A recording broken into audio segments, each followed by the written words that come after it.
MLC साहब MLC बने, उसमें माननीय अखिलेश यादव जी का एहसान है, आजम खान जी का एहसान है। लेकिन जब आप सांसद बने, आप खाली कांग्रेस के वोट से या कांग्रेस के कार्यकर्ताओं से तो सांसद नहीं बने। आपका समाजवादियों ने वोट से और जो है ना हर तरह के सपोर्ट के साथ आपका साथ दिया। और सत्ता और कानून तो भी बहुत दूर है। सांसद साहब अभी तो 2029 तक सरकार है, भुगतना पड़ेगा। जो दाढ़ी वाला टोपी वाला ट्रेन में सफर कर रहा या किसी हिंदू इलाके से गुजर रहा, अब हर एक की मानसिकता अलग अलग है।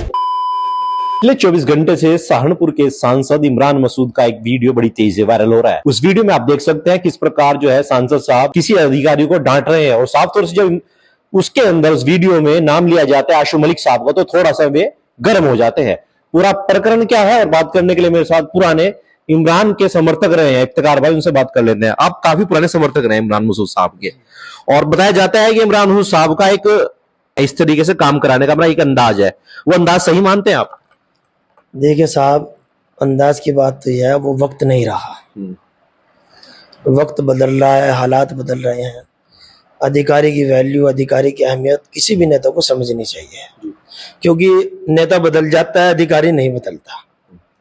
सत्ता बदलती है, चुनाव बदलता है, हार जीत होती है, लेकिन अधिकारी नहीं बदलता। अगर उन्होंने इस तरीके से बात किया तो बहरहाल एक मर्यादा का मामला है। आशु मलिक साहब एक नाम है और वो आज से नहीं है।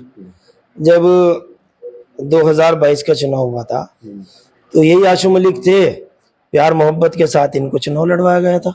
इमरान साहब ने इनकी कैंपेन की, चुनाव लड़वाया।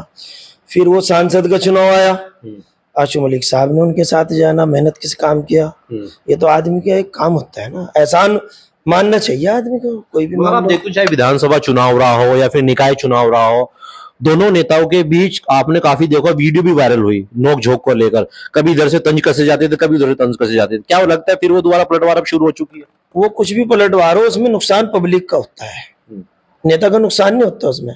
नेता तो विधायक बन गया, एमपी बन गया, काम तो पब्लिक का रुकता है ना। आपस की लड़ाई से जनता को क्या फायदा हो रहा, ये बताओ। हमारे रोहित राणा ये तो बात करते हैं कि आपस की लड़ाई से नुकसान जनता का होता है। अब अभी एक बयान दिया माननीय सांसद जी ने, हैदराबाद में दिया हो कि हम 1 घंटे में कितने मिनट में का इलाज कर देंगे, इलाज कर देंगे।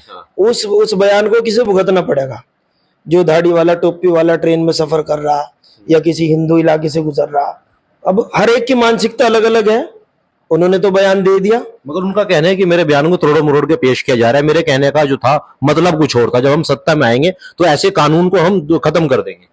सत्ता और कानून तो भी बहुत दूर है। सांसद साहब अभी तो 2029 तक सरकार है, इलाज कर देंगे। ये वक्त अब सियासत का नहीं है। अब ये देखना इंसानियत कैसे बचे, प्यार मोहब्बत किस तरह बचे, भाईचारा कैसे बचे, इस तरह देखना। अब आप ये देखिएगा, समाजवादी ने वोट नहीं दिया, समाजवादियों ने मेहनत नहीं की। हालांकि ना तो मैं ये कहता कि मैं कांग्रेसी हूं, ना मैं ये कहता कि समाजवादी हूं, लेकिन मैं एक जो भाईचारे की बात कर रहा। अब हमारे अज्जी नवाब साहब हैं, बड़े भाई हैं हमारे, इनके आवाज पे हम आए, इन्होंने बुलाया, मोहब्बत से हम आ गए। लेकिन जो बात है उसको देखना चाहिए, समझना चाहिए। जब आप सांसद बने, आप खाली कांग्रेस के वोट से या कांग्रेस के कार्यकर्ताओं से तो सांसद नहीं बने। आपका समाजवादियों ने वोट से और जो है ना हर तरह के सपोर्ट के साथ आपका साथ दिया। आशु मलिक साहब ने भी कैंपेन की, आप सांसद बन गए और आपका शुक्र अदा करते 12 साल के बाद जो है ना रब ने आपको इज्जत दी है जी। तो इसके बाद जो है भाई 12 में जो है ना सदस्यता पूरी हो गई थी, 7 में विधायक बने थे। उसके बाद भाई 17 साल लगा लो, 12 साल लगा लो, आपको रब ने इज्जत दी। उसको प्यार मोहब्बत के साथ, भाईचारे के साथ बर्दाश्त करना चाहिए। सांसद साहब के साथ एमएलसी शाहनवाज खान खूब देखे जाते हैं, हर कार्यक्रम में देखे जाते हैं। क्या लग रहा है 2027 तक एमएलसी साहब कोई पार्टी छोड़ देंगे? हम तो मोहल्ले में रहते हैं जी, हमने तो एमएलसी साहब को कहीं देखा नहीं। इसी मोहल्ले में रहते हैं, इसी सेक्टर में रहते हैं। सांसद साहब के साथ तो खूब देखा होगा हमने। सांसद साहब के साथ तो हम देख ही रहे, सांसद साहब के साथ तो बहुत सारे चेहरे देख रहे हैं हम, जो कभी अभद्र टिप्पणी